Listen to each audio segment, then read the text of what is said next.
South Carolina is at Clemson. Clemson right now, about a 2.5-point favorite. Total around 49. This game's Saturday, noon Eastern time on ESPN. South Carolina and Clemson are facing off in an AP-ranked matchup for the first time since 2013.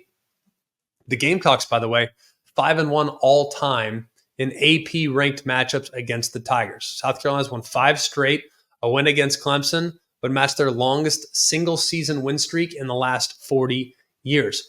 Question 1, will Clemson be getting back to 100% from a health standpoint? They've been really beat up. Now, they've had some injury issues down the stretch. Now, Wade Woodaz, DeMonte Capehart, RJ Mickens, Jake Brenningstool, even the guys that haven't missed time look like they've been a little beat up, like Phil Maffa. He's been a little beat up down the stretch. But the biggest question mark this week is probably along the offensive line. Tristan Lee and Marcus Tate, if they can't go along the offensive line, Clemson might be in significant trouble. Question 2, will Clemson be able to hold up along the offensive line? Now, a lot of it has to do with what I just discussed. If Tristan Lee and Marcus Tate can go, maybe so. If not, it'll be tough. But we'll be watching that very closely. Cade Klubnik's pressure numbers are like everyone else. They're not great. When he's not pressured, he's really good. When he is pressured, he's not very good.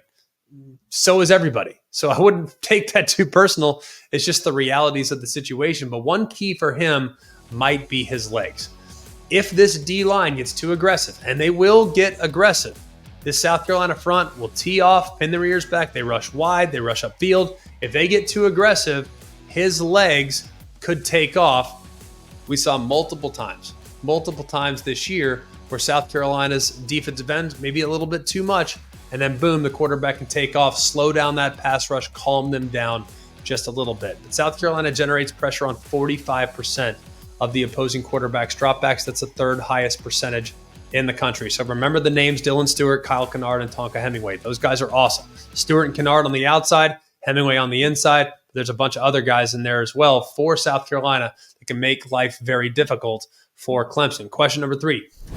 Will Clemson's defense be able to slow down South Carolina's rushing attack?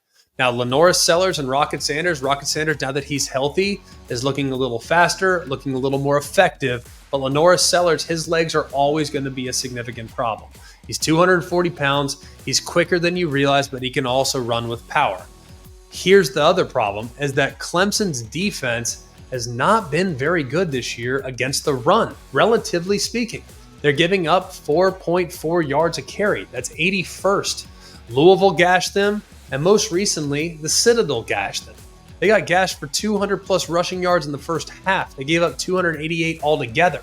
One of the big problems for Clemson is they just don't have the depth that they once had. When they take their starters out and put in their backups, there's a pretty considerable drop-off. For instance, if you watch their game against Pitt, when TJ Parker wasn't on the field, Pitt actually had a chance to block the defensive front. But when he was out there, there was no shot whatsoever.